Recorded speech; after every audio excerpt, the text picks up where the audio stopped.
Good evening, I'm David Kramer at Alaska Weather. As always, please visit our website, weather.gov/Alaska. You can get any updates to our forecast or check out any watches, warnings, or advisories that we might have out for your area. You can also call our weather info line, 1-800-472-0391. Get any updates to the forecast through that means as well. And you can email me at the address at the bottom of the screen, david.kramer@noaa.gov. Taking a look now at the warnings and advisories that we have out for the state. For much of the west coast and in the interior part of the state and then in the eastern part of the Brooks Range, we do have many winter weather advisories and winter storm warnings. The vast majority of these are for snow with the chance of some blowing snow as well.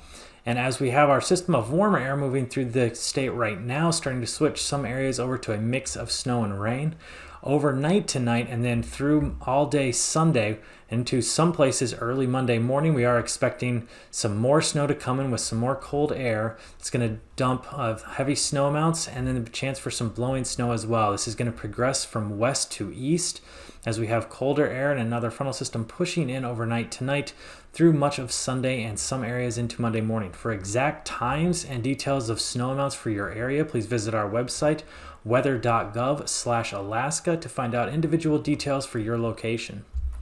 Taking a look now at our satellite imagery, we can see the system causing all of this snow. We have our low pressure out over the northern part of the Bering Sea that is pushing closer and closer towards St. Lawrence Island. Frontal system that's draped through the central part of the Bering, central Aleutians, slowly moving to the east. And we have some cloud cover out ahead of this system with another low over the Bering Strait area that is starting to bring in some of that moisture to much of the interior locations along the west coast of the state. And notice down in southeast Alaska, not seeing a lot of cloud cover, not a lot of precipitation, but we do have some clouds moving in over the area. So as we look at our weather for the remainder of the day, starting off in southeast Alaska, not a lot of activity, and that's going to continue through much of south central as well. However, as we get to mainland Alaska, we can see this system pushing in from the southwest, bringing a long fetch of moisture over the area, bringing snow to locations of the Brooks Range, eastern parts of the interior, northwest Alaska, transitioning over to a mix of rain and snow for some of the western interior down by Norton Sound area, and then to rain as we get down into southwest Alaska and out over much of the southern Bering and central and eastern Aleutian Islands. Now, as this colder air starts to move in as we move into tonight, we are going to see the precipitation change back over to snow, where we're going to see heavy snow amounts and some areas of blowing snow throughout much of mainland Alaska, including interior and western interior, along the west coast and down into some areas of southwest Alaska as well, with some areas of isolated snow showers out over much of the Bering Sea and down into the Alaska Peninsula. South Central will be largely protected by the Alaska Range, and then down in southeast Alaska, high pressure keeping the area clear of precipitation for tonight. Taking us into Sunday, some of those showers are going to start to creep into the northern portions of the Panhandle and out by Yakutat as well, mixing terrain as we get closer towards the Gulf coastline. So look up into the interior part of the state. Low pressure systems throughout the area continuing to bring that fetch of moisture over mainland Alaska, bringing snow to all areas of the mainland, especially for areas in the interior and west coast, where we are going to see the heavy snow and blowing snow conditions for many locations throughout the day on Sunday. We are going to see some snow for the southwestern portion of the state as well, and some snow showers out over much of the Bering Sea. Warmer air to the south of the Bering, bringing in a mix of rain and snow, or rain to the areas of the Alaska Peninsula, eastern Aleutians, and some areas out by the western Aleutians as well, and some showers for Kodiak Island, expecting to be rain for that location. Then as we move into Monday, high pressure pushing back in over the western portions of the Aleutian Islands, keeping the precipitation out further to the east. Throughout the central part of the Bering Sea and Pribilof Islands, expecting to see some snow showers with a weaker low moving through the area. Some snow showers for the central and eastern Aleutians as well as the Alaska Peninsula on Monday. Out over mainland Alaska, still continuing to see snow, should be lighter than what we had seen on Sunday, but we are going to see snow throughout all of the interior, west coast, and Arctic coastline. South central Alaska will see some breaks with some of the blocking from the Alaska Range, but as we drop down into The southeastern portion of the state starting to see heavier precipitation on Monday, where we will see some snow showers in areas further inland and further to the north, but some of the warmer air out over the Gulf, expecting to see more mix of rain and snow at lower elevations and near to the Gulf. Taking a look now at our temperatures, starting off Sunday morning in southeast Alaska, temperatures dropping down into the mid-20s. More southern locations and locations right by the Gulf, such as Sitka, going to only drop down to right around freezing. South central Alaska, temperatures dropping into the mid to upper 20s. Some areas like Valdez staying a little bit warmer, 34, 35 for Kodiak. As we move into the interior part of the state, dropping down into 20s most locations, a little bit colder as we get by the Norton Sound area, dropping down into the teens there. Up along the Arctic coastline, dropping down into the teens, with AKwx dropping down to 18 degrees, and Kaktovik all the way down to single digits at 8 degrees low for Sunday morning. Continuing down the west coast, Gamble dropping down to 11 degrees, into the teens for much of the YK Delta area, mid to upper 20s for the Bristol Bay area, and right around freezing for the Alaska Peninsula and much of the Aleutian Islands, with St. Paul dropping down to 26. High temperatures for Sunday afternoon, getting up into the mid to upper 30s for the Aleutian Islands and Alaska Peninsula, mid 30s for the Bristol Bay area, with King Salmon, Dillingham, and Iliamna all getting up to 35 degrees. Into the mid to upper 20s for the YK Delta area, but as we move further to the north around Norton Sound, staying in the lower to mid 20s, with Gamble staying colder, only getting up to 15 degrees. Into the 20s for much of the Kotzebue Sound area, and then into the mid 20s for western portions of the Arctic coastline, and right around freezing for areas of the eastern Arctic coastline. Down in the interior part of the state into the 30s with higher temperatures as we move further to the east, expecting that mix of rain and snow to continue to progress east with these warmer temperatures Sunday afternoon. And then as we drop down into the south central area, mid to upper 30s, and around 40 degrees along the North Gulf Coast, and in southeast Alaska getting up into the lower 40s with 45 expected high for Ketchikan.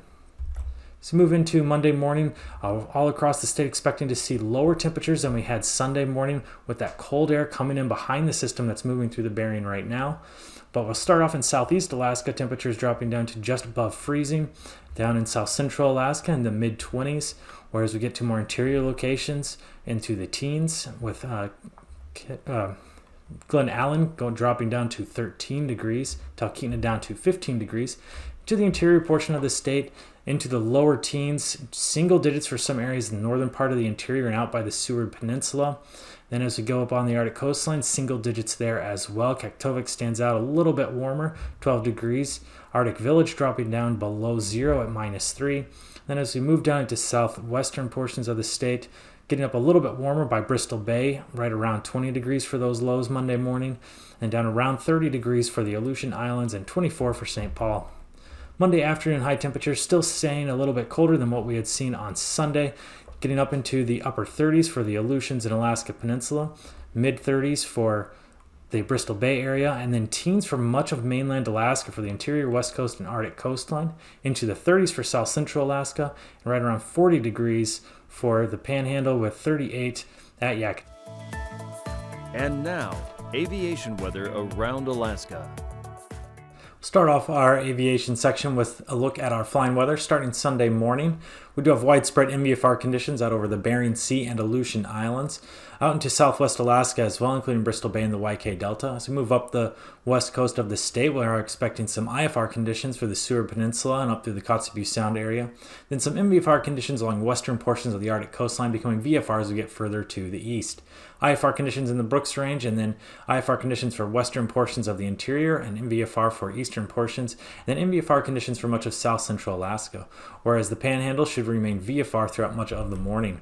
So move into Sunday afternoon, some MVFR and IFR conditions moving into northern portions of the Panhandle, with some isolated areas of MVFR and higher elevations for south central Alaska. For the interior, eastern portions, we'll see MVFR conditions and IFR conditions as we push further to the west, including much of the west coast from the Norton Sound area up through northwestern portions of the Arctic coastline. Eastern portions of the Arctic coast should be VFR, and then as we drop all the way down to southwest Alaska, YK Delta area should have some MVFR conditions, and then VFR conditions expected for much of the Bristol Bay area. For eastern portions of the Bering Sea, Aleutian Islands, and Alaska Peninsula, expecting VFR conditions, and then some MVFR as we get further to the west by the western Aleutians and western Bering. Into Monday morning, we are going to see some isolated areas of VFR, particularly in the central part of the Bering and Central Aleutian Islands. Otherwise, VFR conditions expected out for the Bering and Aleutians.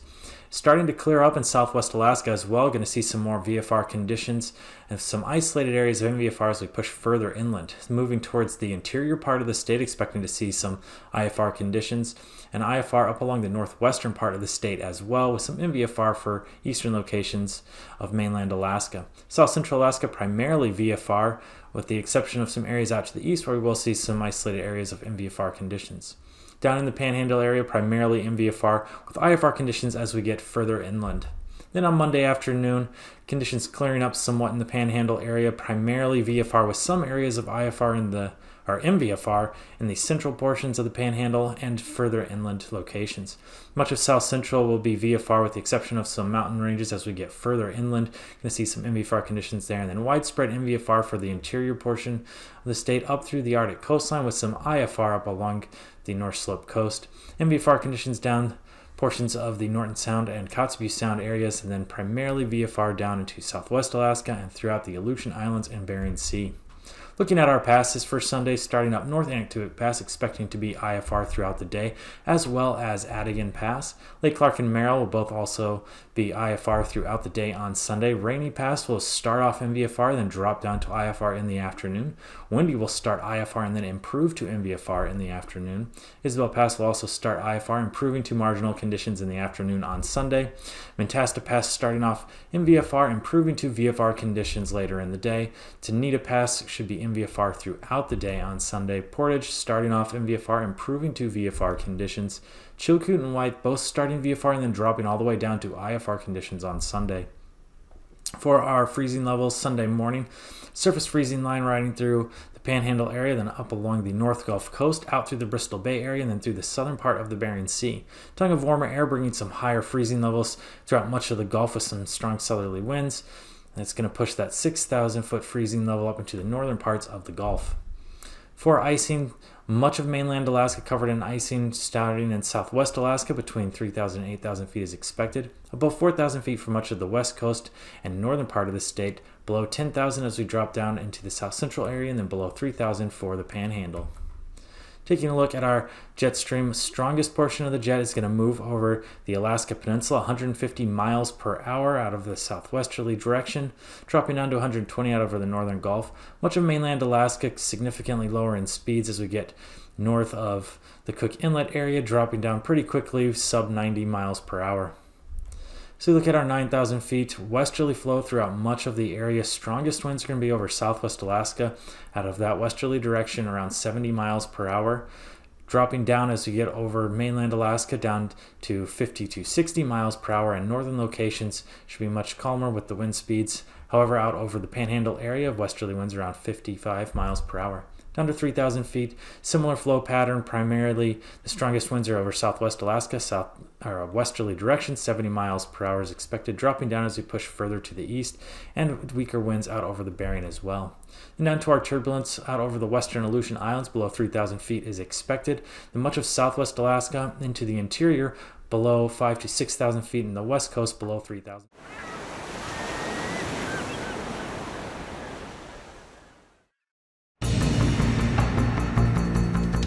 Can be many miles long, from 1 to 100 feet high, traveling at 400 miles per hour. This ocean monster is known as a tsunami, and it can wreak havoc on coastal populations and landscapes.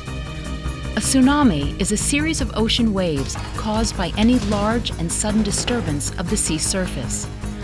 Tsunamis can be generated by landslides, volcanic eruptions, or even meteorite impacts in the ocean. But they are most often caused by an earthquake where there's a sudden displacement of the ocean floor. When that happens, there's a transfer of energy from the sea floor to the ocean, causing waves on the surface to radiate outward in all directions. In deep waters, these waves may not even be detectable. But when the tsunami enters shallower waters, the wave speed slows and its height increases. The water along the coast may recede noticeably. A large wall of turbulent water, called a bore, may also form. When the tsunami hits, It may come ashore like a fast-rising flood and strike with devastating force. The series of waves may continue for hours. The first one may not be the last or the largest. For your safety, know the potential warning signs of an incoming tsunami. A strong earthquake that causes difficulty standing. A rapid rise or fall of the water along the coast. A loud ocean roar. When you're in a coastal area, it's important to keep alert for messages from local officials, such as lifeguards, police, the U.S. Tsunami Warning Centers, and NOAA All Hazards Radio. If you find yourself in a location of a tsunami strike, here's what you need to do to stay safe. Keep calm. Walk or run to higher ground, 100 feet above sea level or 1 mile inland. Do not drive. Keep roads open for emergency vehicles. If you cannot move to higher ground, use the stairs to get to the 3rd floor or higher in a sturdy building. Follow all instructions from local officials and stay out of coastal areas until authorities issue an all clear. Tsunamis can strike any coastline in the world and can affect locations thousands of miles away from where they formed. They may be uncommon, but the devastation they cause makes them a deadly force in nature. For more information on tsunamis, go to the following sites.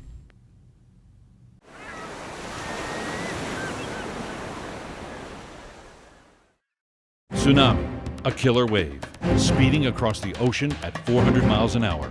It smashes into land, destroying everything in its path.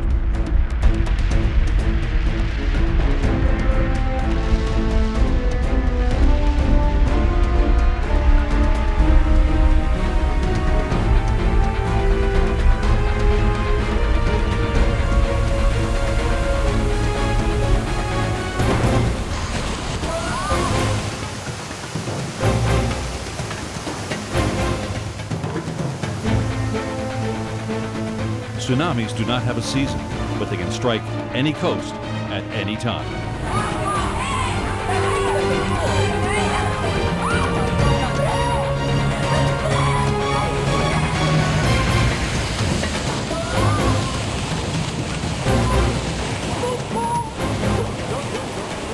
If one forms close to the shore, the shaking of the earth and a loud roar may warn of its approach. But when a tsunami forms across the ocean, it can take hours to reach the shore, enough time to warn people to move to higher land. Over the past 20 years, NOAA has developed DART, a real-time monitoring system that provides data for forecasting tsunamis. The DART systems have been deployed in earthquake-prone areas throughout the ocean, including the Pacific and Indian basins. A DART system combines a surface buoy and a sensor on the ocean floor. This sensor detects changes in water pressure and seismic activity and transmits the data back to the surface. If these changes indicate a tsunami may form, the buoy signals an alert via satellite to the tsunami warning centers in Alaska and Hawaii. Back at the centers, scientists plug the data into pre-existing models. These models predict the height, the arrival time, and the coastal locations that the tsunami will hit. Watches and warnings are issued to the affected communities so preparations can begin. Today, 47 DART stations are positioned all around the world, ready to detect and warn coastal communities about the next potential tsunami. With the DART system and tsunami warning centers in place, we are now better prepared to predict a killer wave before it strikes.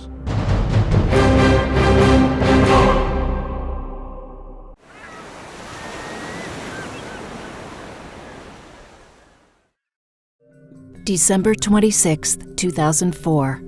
What began as an undersea earthquake in the Indian Ocean ended as the most deadly tsunami in recorded history, with nearly 240,000 lives lost. This was a devastating wake-up call to coastal communities and tsunami research. Prior to this event, only 6 of NOAA's Deep Ocean Assessment and Reporting of Tsunami, or DART, buoys were in place. Scientists could only predict tsunami arrival times, not flood potential. and there was not a global tsunami warning system. Today, 10 years later, we can tell a different story. U.S. and international coastlines are far better prepared for such a catastrophe, thanks in large part to research and technology developed at the NOAA Center for Tsunami Research at Pacific Marine Environmental Laboratory. NOAA's DART array is now complete, with 39 buoys operated by the National Weather Service's National Data Buoy Center. Along with 21 international buoys, this array can measure a tsunami wave as small as 1 centimeter in the open ocean and provide these data in real time to forecast when a tsunami may hit the coast and how much flooding there will be. NOAA scientists and engineers are currently testing the 4th-generation DART buoy that will be able to measure local tsunamis as well as distant ones. Flooding forecast models incorporate local topography and historical tsunami data in order to more accurately predict exactly how a tsunami might behave when it reaches shore. NOAA has 75 site-specific models that can provide high-resolution flooding forecasts for effective response and mitigation during a tsunami event. NOAA has gathered data from every tsunami since 2004 to improve its forecast models. Today, it operates the world's only real-time tsunami flooding forecast system using DART data to accurately compute flooding forecasts. The NOAA Tsunami Warning Centers make tsunami data available on the internet and issue advisories, watches, and warnings through the Emergency Alert System and via NOAA weather radios. While it is impossible to prevent a tsunami, we are now much better prepared to detect them and predict their paths and impacts, so those in coastal communities can take the steps necessary to safely protect themselves.